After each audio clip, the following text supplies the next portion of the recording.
오늘은 나의 지역을 넓히시고 나의 지역을 넓히시고라는 제목의 8번째 말씀을 증거하도록 하겠습니다. 우리는 지난 시간에 나의 지역을 넓히시고라고 하는 이 야베스의 기도가 바로 우리의 삶 가운데에서 지금까지는 내가 확장시키지 못했던 나의 삶의 영역들, 지금까지는 두려워서 또는 자신이 없어서 망설이던 나의 삶에 직면해야 될 문제들, 상황들을 내가 만나는 것, 그것을 맞닥뜨려 해내는 것이라고 정의한 바가 있습니다. 그러면서 우리가 이러한 사람들, 이렇게 새로운 일에 두려움 없이 나아가 도전하는 사람들을 성균관대 신환선 교수의 책 파이팅 파브를 빌어서 파브와 사브라고 하는 말로 정의를 했었는데요. 여러분 파브 기억나십니까? FOB, 파브는 바로 fresh off the boat였죠.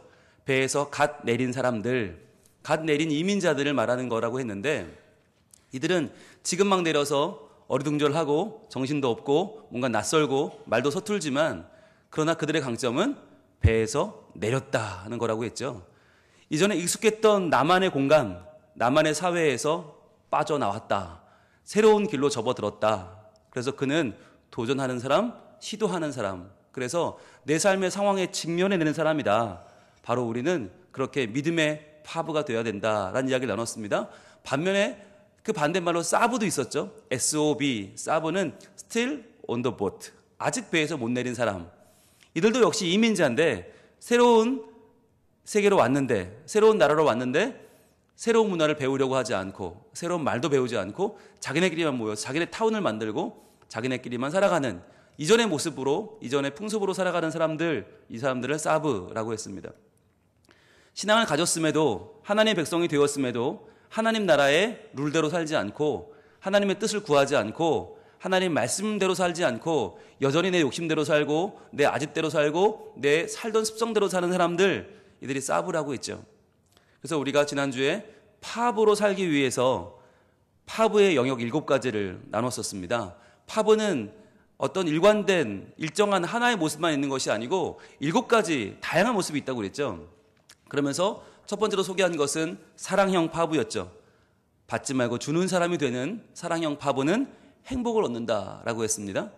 또는 우리 중에는 지식형 파브도 있는데 정확한 판단력을 기르는 이 지식형 파브는 진리를 얻는다고 그랬죠.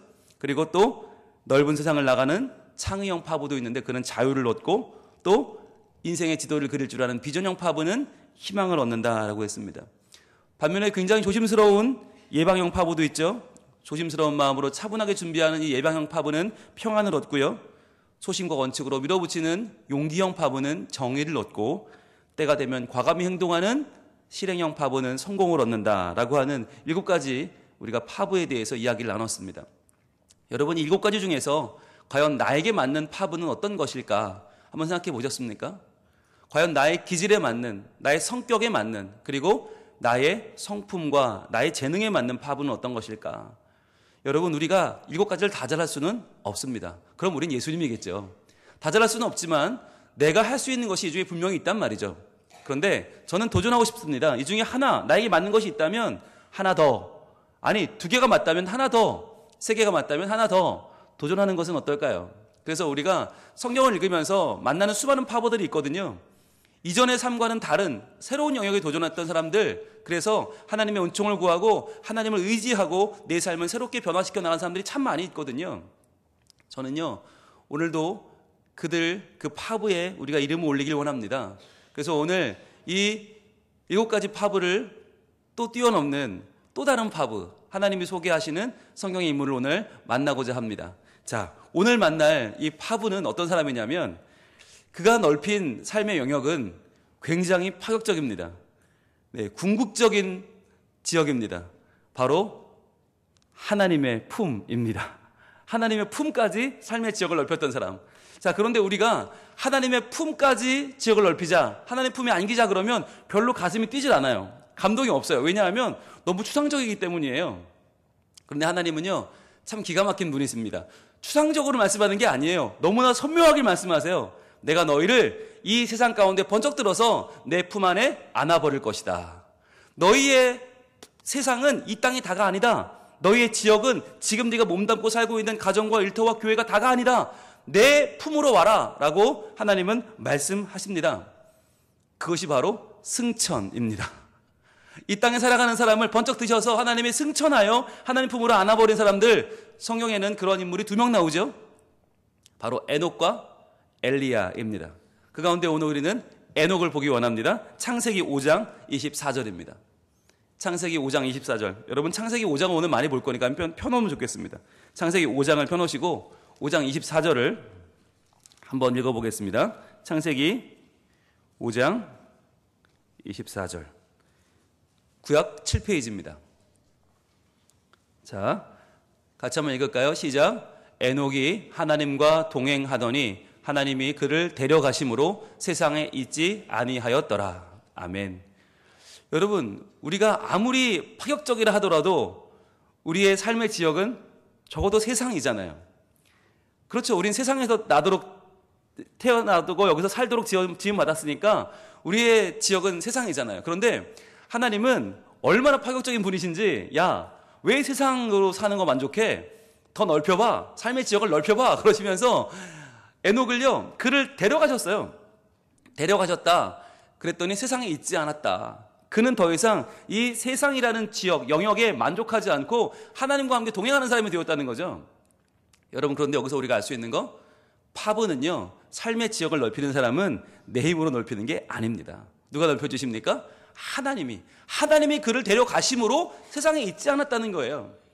즉 여러분, 우리가 새로운 삶의 영역에 도전하고 새로운 삶의 영역으로 나아가고 도전하고 새롭게 나의 삶을 열어가는 것은 내 힘으로 하는 것이 아니다. 여러분, 그러려고 할 때 우리는 인본주의가 되고요. 그럴 때 우리는 내 욕심과 아집에 빠지게 됩니다. 그런데 우리가 하나님을 의지할 때, 하나님과 동행할 때 하나님은 그를 데려가시죠. 그래서 세상에 있게 하지 않으십니다. 자, 그런데 여기서 질문. 그럼 하나님은 왜 에녹을 데려가신 것입니까? 왜 에녹을 승천하게 하셔서 새로운 삶의 영역 가운데 그를 품어 안으신 것입니까? 여기에 대해서 우리는 별로 질문이 없어요. 왜일까요? 승천이라는 게 내 생각엔 너무나 까마득한 일이죠.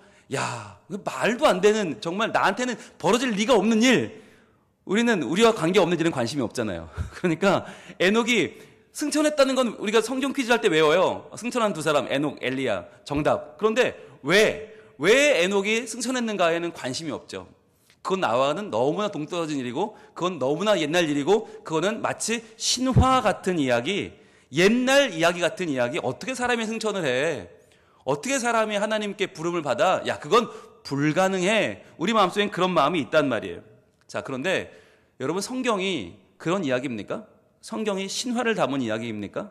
아니면 이런 사람도 있었어, 알고만 있어 라는 책입니까? 적어도 성경은요, 분명한 하나님의 의지를 담은 책입니다.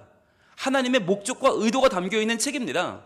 성경은 이 말씀을 읽는 자들에게 하나님의 살아계심을 알게 하고 그 삶을 변화시켜 하나님 자녀로 살게 하는 능력과 힘이 있는 책입니다. 그렇다면 에녹이 승천했다?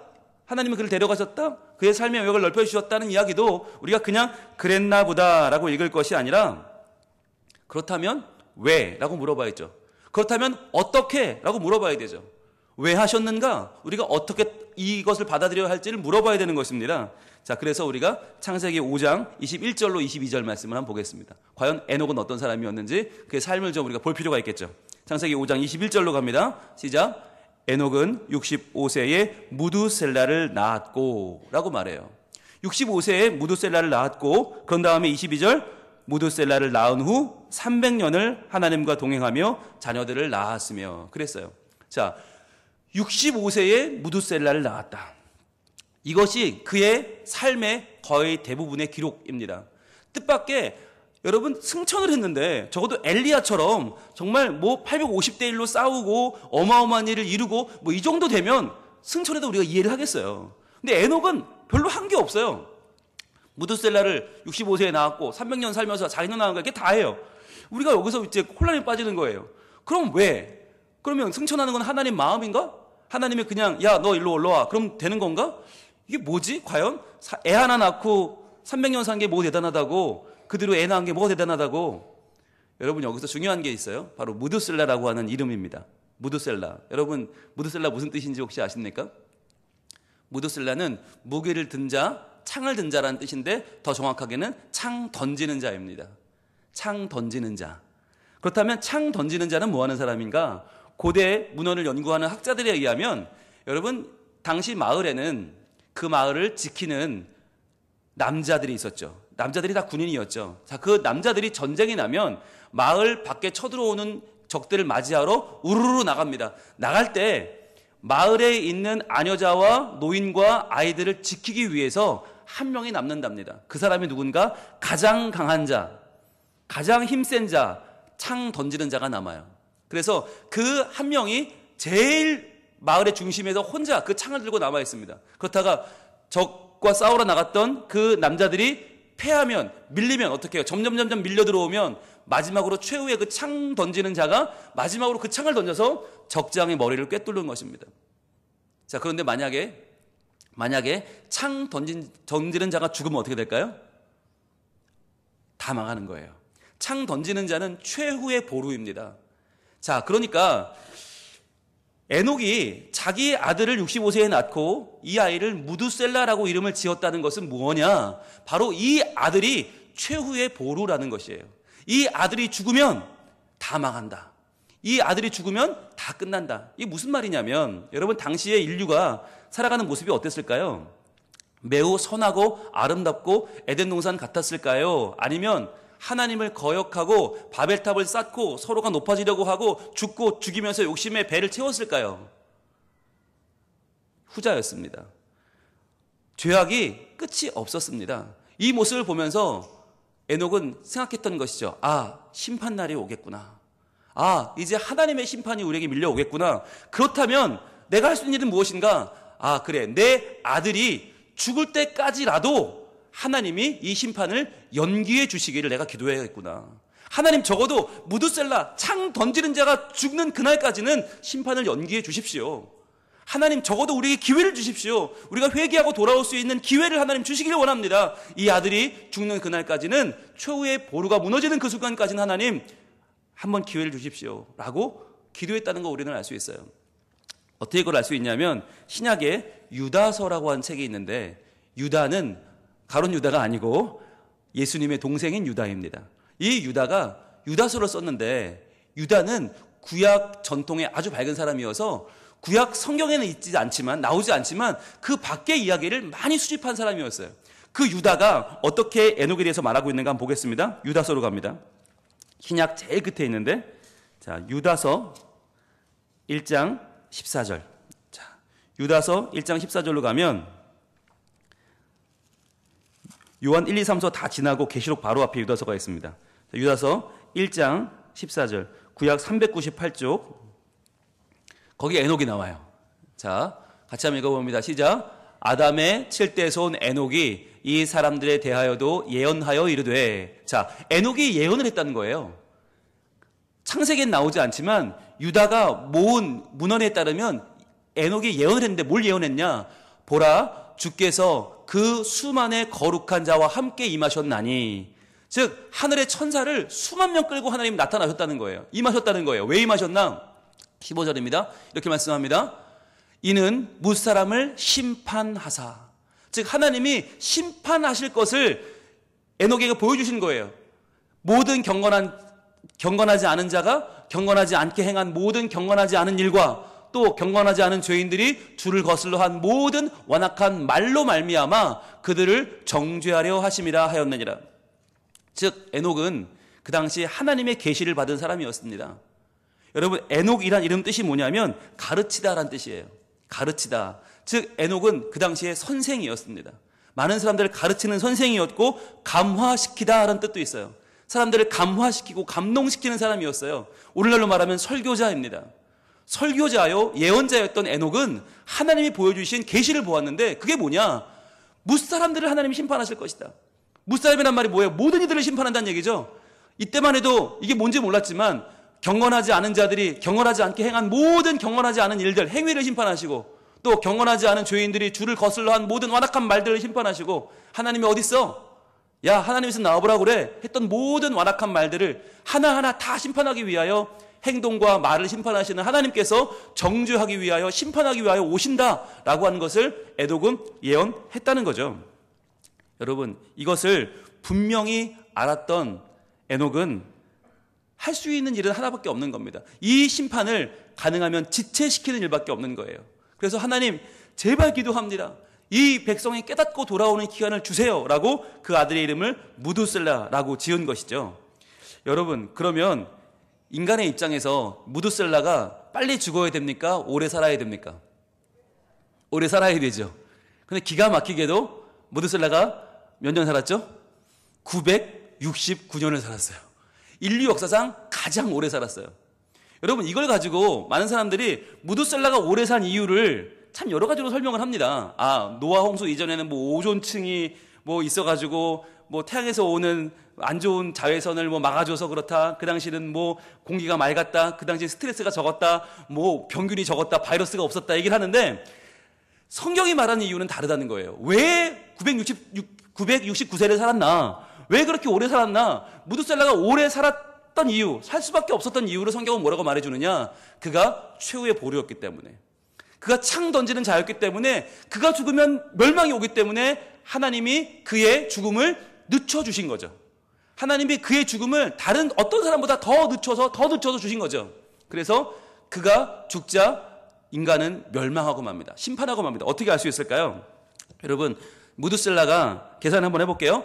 187세에 아들 라멕을 낳았습니다. 187세에 라멕은요 182세에 노아를 낳았어요. 그리고 노아가 600세 되던 해에 홍수가 일어납니다. 그래서 온 인류가 멸망했습니다. 한번 계산해 볼까요? 자, 무두셀라가 187세에 라멕을 낳았고, 라멕은 182세에 노아를 낳았고, 노아가 600세 되던 해에 홍수가 일어났습니다. 그러면 정확하게 무두셀라가 969세 되던 해에 홍수가 난 것입니다. 에녹이 기도했던 것처럼 최후의 보루인 창 던지는 자 무두셀라가 죽고 난 바로 직후에 심판이 임한 거죠. 홍수가 임한 거죠. 한 5년 전에 헐리우드에서 노아라는 영화를 만들었어요. 기억나십니까? 그 영화에 이런 장면이 나오는데 안소니 홉킨스가 무두셀라로 나오거든요. 근데 나이가 많죠. 969세, 거의 1000살 가까운 할아버지가 산에서 이렇게 나뭇잎을 이렇게 만지고 있는데 속으로 느껴요. 때가 됐구나. 그때 비가 내리기 시작하면서 어마어마한 파도가 그 산 꼭대기에 몰아칩니다. 그러면서 무두셀라가 손을 이렇게 펴고 그 물 맞이하면서 쾅 하고 죽어요. 그러면서 무두셀라의 최후를 그 노아가, 그 영화가 보여주고 있거든요. 여러분, 영화적인 상상력에 의하면 그 홍수에 휘말려 무두셀라가 죽었다라고 그 영화는 보고 있는데, 저는 그건 조금 오버인 것 같고요. 아마도 이 에녹의 기도에 의하면 무두셀라가 죽는 바로 그 어간에, 바로 죽는 그 순간에, 그 즈음에 홍수가 일어난 것이 아닐까. 그러니까 여러분, 이것은 뭘 의미합니까? 하나님이 어떤 하나님이라는 거예요? 야, 너희 이렇게 악하고 경건하지 않고 주를 거슬러 완악한 말을 하니 나쁜 놈들 죽어봐라 라고 홍수가 왔다는 거예요? 아니면 기다려서 저것들이 그래도 회개하는 날까지, 그래도 돌아오는 날까지 어떻게든 하나님이 기다렸다는 것입니까? 하나님은 기다리는 하나님이신 거죠. 그래서요, 무두셀라가 무려 그 아들 라멕이 777세를 살아요. 근데 라멕보다 5년을 더 살아요, 아버지가. 무려 969세를 살다가 홍수 나던 해에 무두셀라가 죽죠. 그러면서 이 하나님께서 에녹의 기도를 들어주셨다는 걸 알 수 있는데, 그렇다면 여기서 이제 다시 에녹으로 돌아와서, 그러면 그 에녹이 승천했는데 왜? 우리 또 물어봐야 돼요. 왜냐고. 과연 성경은 뭐라고 말하고 있는지를 다시 한번 주목해 보길 원하는데, 창세기 5장 22절로 한번 다시 한번 돌아가 봅니다. 창세기 5장 22절. 어떻게 살았길래 하나님은 그 에녹에게 이 모든 것을 알려주시고 보여주시고 그의 아들을 준비하게 하시고 노아의 홍수까지 그가 미리 보고 계시하게 하셨는가, 예언하게 하셨는가? 바로 창세기 5장 22절 봅니다. 같이 읽겠습니다. 시작. 무두셀라를 낳은 후 300년을 하나님과 동행하며 자녀들을 낳았으며. 여러분, 이게 전부 다예요. 우린 참 아쉬워요. 에녹이라고 하는 사람이 정말 얼마나 하나님과 정말 밀접한 관계를 맺었는지 우리 더 알고 싶어요. 하나님이 그에게 보여주셨던 그 심판에 대한 예언은 어떤 것이었는지 구체적으로 알고 싶어요. 그런데 하나님은 더 많이 알려주지 않고 계세요. 성경은 굉장히 그에 대하여 절제하고 있습니다. 침묵하고 있습니다. 왜겠습니까? 여러분, 무드셀라가 300년을 살며 하나님과 동행했다. 여러분, 이거에 뭘 말해주는 겁니까? 이게 삶의 내용입니까? 삶의 자세입니까? 네? 이게 삶의 내용이에요? 삶의 자세예요? 이건 삶의 자세입니다. 성경이 지금 말하고 있는 것은 그의 삶의 내용이 아니라 자세다. 이게 뭘 말하는 거죠? 우리가 하나님께 우리의 삶의 영역을 넓혀서 승천하기까지 하나님과 밀접하게 살았던 그 사람은 하나님과 동행하는 사람, 즉 삶의 자세가 어떻게든 하나님 편에 서려고 했던 사람이지 구체적인 삶의 내용을 밝혀주지 않고 있다는 거죠. 그가 얼마나 예배를 열심히 드렸는지, 1년 52주 얼마나 예배를 안 빠지고 참석했는지, 그가 얼마나 11조의 헌금을 잘했는지, 그가 얼마나 남들을 봉사하면서 정말 어려운 사람들을 도왔는지에 대해서는 성경은 침묵하고 있어요. 왜? 내용보다 더 중요한 게 있다는 거예요. 그게 뭐냐? 자세입니다. 하나님과 동행했다. 여러분이 동행했다고 하는 말을 성경에 찾아보니까 이 의미가 뭐냐면 부부관계입니다. 부부관계. 이게 성적인 의미까지 담고 있는 아주 밀접한 관계를 말합니다. 그러니까 부부가 지지고 볶고 살면서도 평생 함께 하잖아요. 때로는 주말 부부도 있고 때로는 떨어져 살아도 그래도 함께 하잖아요. 그게 마음의 자세 아닙니까? 여러분, 우리가 기억나십니까? 결혼할 때 옛날엔 다 그렇게 했잖아요. 줄에서 할 때 검은 머리 팥불이 되도록 비가 오나 눈이 오나 바람이 부나 아플 때에나 건강할 때에나 실패할 때에나 성공할 때에나 서로 사랑하고 존경하고 아껴주며 끝까지 부부의 정조를 지키며 도를 다할 것을 맹세하십니까? 예, 여러분 뭐라고 하셨어요? 네라고 하셨죠? 네, 목소리가 작아지고 있습니다. 그렇게 살고 있습니까? 그렇게만 산다면 얼마나 행복하겠습니까? 그죠? 그렇게만 산다면 각 가정이 얼마나 해피하고 각 가정이 정말 천국이게 되겠죠. 그런데 그렇게 못 살잖아요, 우리가. 그런데 적어도 못 살 걸 뻔히 아는데 그렇게 이해라고 하는 건 무슨 말이에요? 삶의 자세를 갖겠다는 거 아니에요. 삶의 내용은 그렇게 못 살아도 자세만은 그렇게 가지려고 이해하는 거 아니에요. 여기서 말하는 동행했다는 말이 그 말이에요. 노아는요, 삶의 내용까지 모르겠어요. 삶의 내용은 뭐 이리쿵 저리쿵 부딪히기도 하고 때로는 실패도 하고 낭망도 하고 때로 실수도 하고 넘어지기도 하고 자빠지기도 하고 때로는 하나님을 실망시키기도 하고 했겠죠. 그러나 적어도 그의 삶의 자세만큼은 하나님과 동행하려고 애를 썼다는 거예요. 어떻게든 하나님과 동행해 보려고. 여러분, 그런데 동행, 이 말이 우리에게는 참 부담스러운 말 아닙니까? 아니, 하나님과 동행하다니. 여러분, 그런데 하나님과 동행하면서 이 에녹이 한 게 뭐예요? 300년간 아이를 낳은 겁니다. 자녀를 낳았다. 이게 중요한 거예요. 자녀를 낳았다. 여러분, 하나님과 동행하는 삶이 이게 속세를 떠나는 삶이 아니라니까요. 이게 뭐 좀 거창하게 그때부터 뭐 복음을 전하는 일에 헌신해서 전도여행을 떠났다가 아니라 자녀를 낳았다는 거예요. 뭐예요? 일상생활을 말하는 것입니다. 우리는 하나님과 동행하면서 일상생활을 사는 거예요. 성경이 말하고 있잖아요. 에녹이 뭐 했어요? 에녹이 한 게 뭐가 있어요? 교회를 지었습니까? 에녹이 뭐 세계 선교를 떠났습니까? 아니요. 자녀를 낳아 길렀습니다. 저는 이 말씀이 너무 은혜로워요. 여러분, 우리가 결혼하여 자녀를 낳고 직장 생활을 하고 자녀들을 먹여 살리고 그렇게 살아가는 것들, 그것들이 하나님이 원하시는 하나님과 동행하는 삶이라는 거예요. 그렇지 않아요? 여러분, 부모가 자녀를 낳아 기른다는 게 보통 일입니까? 정말 제일 위대한 일 아닙니까? 여러분, 살면서 하루에 12번씩 아우, 저걸 내가 왜 낳았나, 아우, 내가 저걸 낳고 미역을 끓여 먹었나, 아우, 정말 막 저건 집도 안 나가나, 이런 마음 갖지 않으세요? 막 하루에도 12번씩 뭐 이렇게 일어나지 않습니까? 딴 집은 안 그런가 봐요. 저희 집만 그런가요?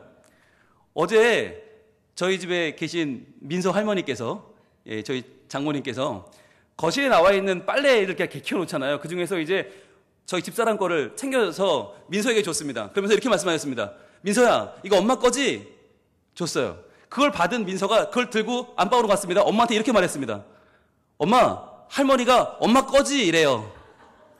엄마 꺼지 이래요. 야, 여러분 기분 되게 나쁘죠? 엄마 꺼지 이래요. 그런데 말은 맞잖아요. 그러니까 엄마가 화를 못 내는 거예요. 너무 화가 나는데 화를 못 내. 엄마 꺼지래요. 아, 이게 뭐 되게 기분도 나쁜데, 저도 밖에 듣다가, 아니, 처음에 저놈의 자식이 이렇게 하다가 맞는 말이잖아요.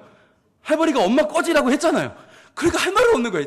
저도 뭐 불그락불그락 하는데, 속으로, 야, 저 언어 감각은 어디서 나왔는가? 어떻게 했어요? 지 엄마, 지 아빠지. 누굴 원망하겠어요?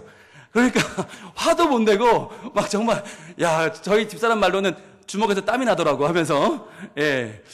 그렇게 아이를 키우고 있어요. 하루도 12번씩, 아우, 막 그런 마음이 드는데, 물그락불그락 하는데 답이 없어요. 왜? 내 새끼인 걸 어떡해요? 내가 낳은 걸 어떡해요? 날 닮은 걸 어떡해요? 할 말이 없는 거잖아요. 여러분, 이렇게 자녀를 키우면서 겪어내는 일들이 뭐냐면, 하나님과 동행하는 거란 말이에요.